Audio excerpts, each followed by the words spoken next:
Hi everyone. Welcome back to Woo Can Cook. My name is Wesley, and this is a show where we are slowly cooking our way through all of the food from my childhood. Today we're diving back into our series dedicated to Chinese dim sum and breakfast food classics, with a shot at one of my absolute favorite pastries found in pretty much any Chinese bakery worth its salt, which is the Chinese curry puff pastry, or Jiao. For those unfamiliar, as the name implies, a Jiao is comprised of a curried ground mince meat filling tucked inside of a pastry dough made with sheets of laminated butter.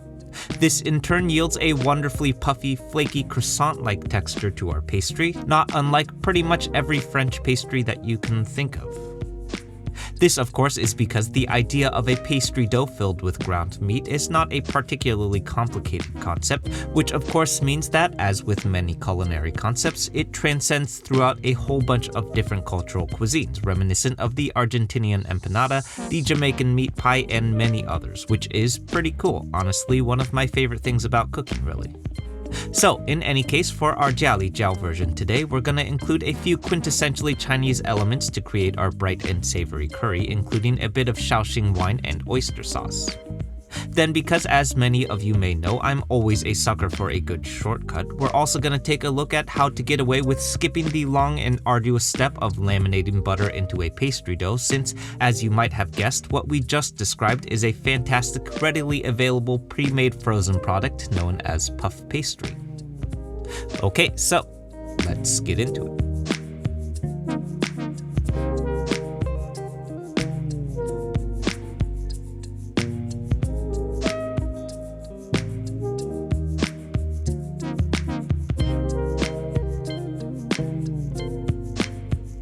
Okay, so diving right in, we're kicking things off here first with some aromatic veggies for our filling today to form the foundations of umami as we build out our curried ground meat filling.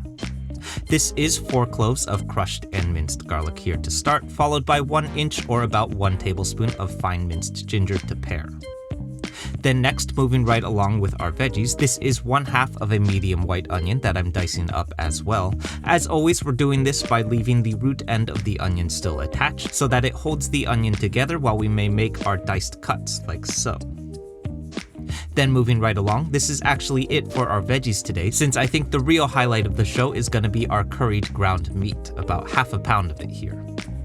What we have here is ground pork, since this is after all a Chinese dish, and you'll find Chinese cuisine almost exclusively uses ground pork.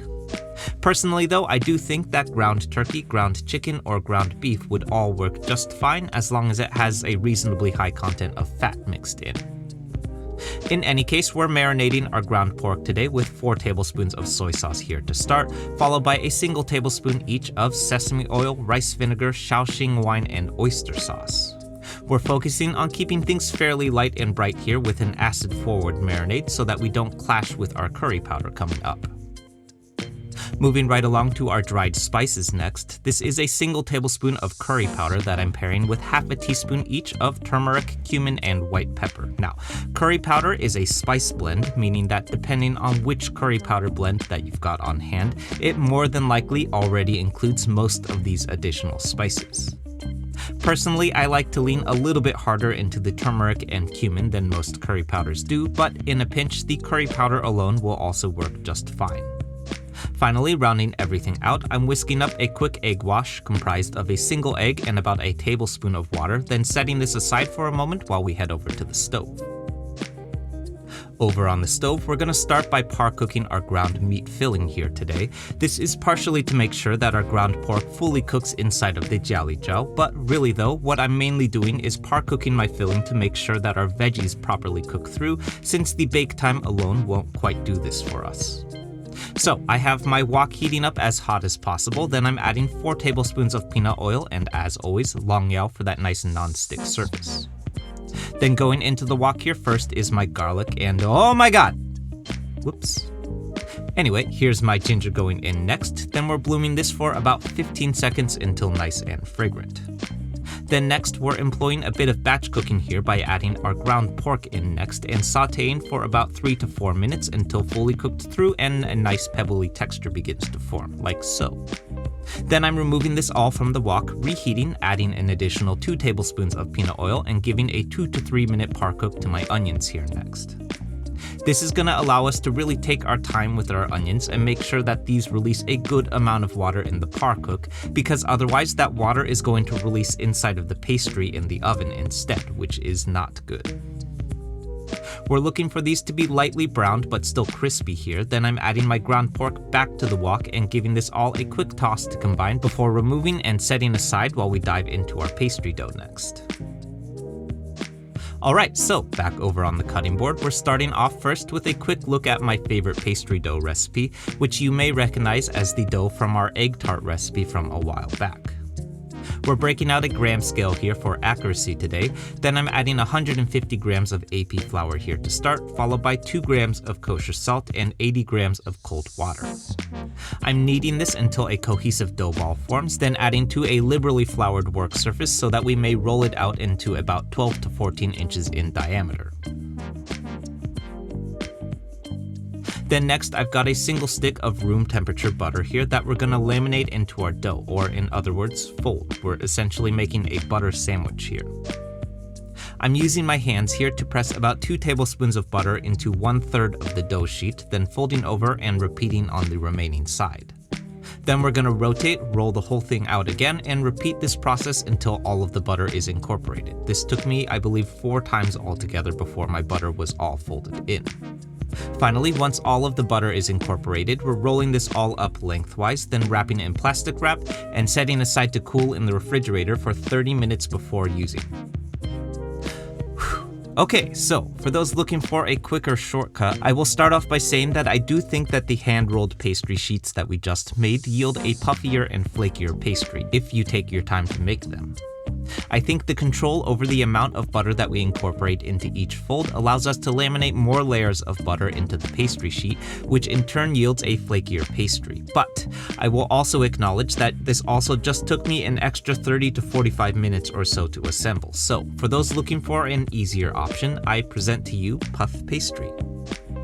This is essentially the same thing, but someone has already done all of this work for you already. How nice. So, we're dividing these sheets up into 9 equal squares, then I'm adding a tablespoon of our ground pork filling into the center and folding shut with a fork to seal. I'm brushing this down with some egg wash, then finishing it all off with some sesame seeds before heading into a 400-degree F oven for 15 minutes or golden brown and flaky in texture. Finally, we're letting these cool on a dry rack for 10 minutes and we're ready to eat. Okay, so those following along with this series may recall that we touched on this dish in a short form video a few years ago, and I think maybe the 2nd or 3rd video that was ever published on this channel, so I thought it was long overdue to dive a little bit deeper into the Jiao at this point.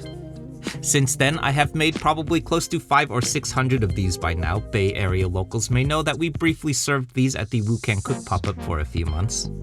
In this time, I've made these pastries using both handmade and pre-made puff pastry, and I can tell you that unless you're gonna spend a lot of time and energy folding butter into your pastry dough, the pre-made puff pastry is by far my preference.